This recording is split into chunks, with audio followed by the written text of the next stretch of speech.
प्रहलाद जी को भगवान कहते नहीं नहीं तुमको राज्य करना ही होगा। प्रहलाद जी कहते हैं कि नहीं नहीं पहले तो इच्छा थी, अब मेरी बिल्कुल इच्छा नहीं। और जिसको ये मालूम हो जाए कि ये नकली हीरा है और ये असली है, तो महाराज नकली कौन पहनेगा असली मिल जाए तो। असली नहीं मिला तब तक नकली से ही हाथ चमका, और असली मिल जाए तो नकली कौन हीरा पहनने वाला।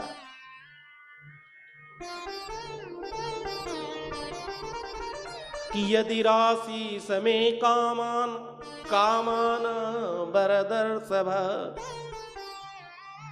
जितने भी भक्त हुए भगवान के, भगवान ने उनको सर्वस्व दिया, लेकिन वो कहते हैं हमको कुछ नहीं चाहिए। क्यों?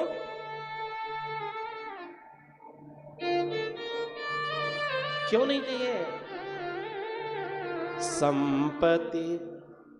संपत्ति सब रघुपति के आए। भरत जी को कह रहे हैं प्रभु कि नहीं भरत, ये राज तुम करो, पिताजी ने यही आदेश किया है, और पुत्र का धर्म यही है कि पिता की आज्ञा का उल्लंघन नहीं होना चाहिए। पिताजी ने मुझे आदेश किया है कि तुम 14 वर्ष को वन में रहो, और भरत तुमको राज्य दिया है, तुम भरत स्वीकार करो, राज स्वीकार करो। लेकिन भरत कह रहे नहीं प्रभु, संपत्ति सब रघुपति के आई, ये हमारी है ही नहीं, तो हम इसमें बैठे कैसे। आप सबको पता हो हमारे इस रामानुज संप्रदाय में जब भगवान की दिव्य भगवान की मंगल आरती होती है और भगवान की जो है श्रृंगार आरती होती है, उसके बाद सबके सिर पर भगवान के चरण पादुकाएं रखी जाती हैं। बहुत लोग उसमें भी नहीं जानते, कहते ये टोपी जैसे क्या रख रहे हैं, ये मुकुट रख दिया हमारे सिर पर। आप पूरे दक्षिण में जाना, और ये पद्धति भरत जी से ही हुई। हमारे यहाँ तो सटको स्वामी उसके अवतार ही माने गए। वो चरण पादुकाओं की इतनी सेवा की है कि महाराज उनका अवतार ही चरण पादुका के रूप में भगवान ने जो है स्वीकार कर दिया। तो ये जो चरण पादुकाओं की सेवा ये भरत जी के समय से ही प्रारंभ हुई, और वो चित्रकूट से ही प्रारंभ हुई।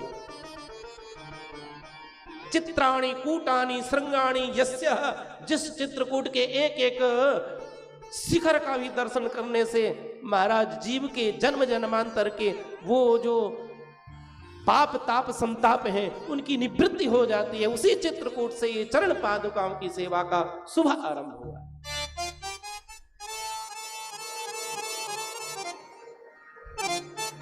तो भरत जी कहते हैं संपत्ति सब रघुपति के आए हैं। हमारा है क्या कि हम उस सिंहासन पर बैठे, सब तो प्रभु राम का।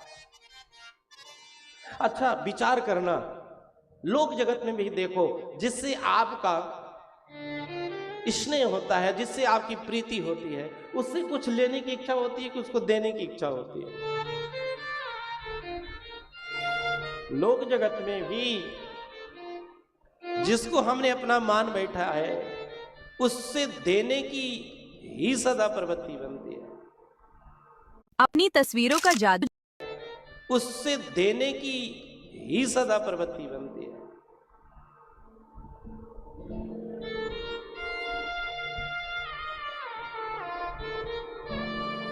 तो ये जो पादुकाएं हैं, ये जो बुद्धि है ना हमारी, इसको सठ कहा गया। ये बुद्धि बड़ा उतल पतल करती रहती है।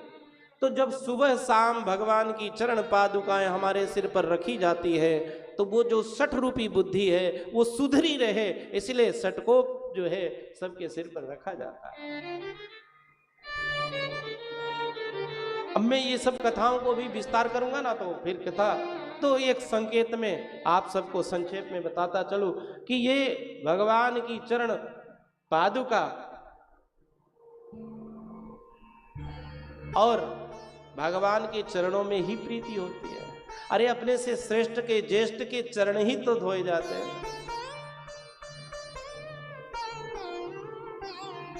और जिनके इतने पवित्र आचरण होते हैं उन्हीं के चरणों को पूजा जाता है।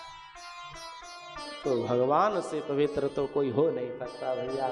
इसलिए हमारे यहाँ वो भगवान की चरणों की स्थापना की जाती है, उनकी नित्य पूजा की जाती है, और फिर उनसे प्रार्थना की जाती है कि हम हमारे सिर पर, हमारी इस बुद्धि पे आपका जो है सदा कृपा बनी रहे, जिससे हमारी मति गति ठीक बनी रहे। सौनक ऋषियों ने भी भगवान के श्री सूत जी से प्रार्थना की है, क्लेश क्रांत तस्यैव शोधने किम परायणम।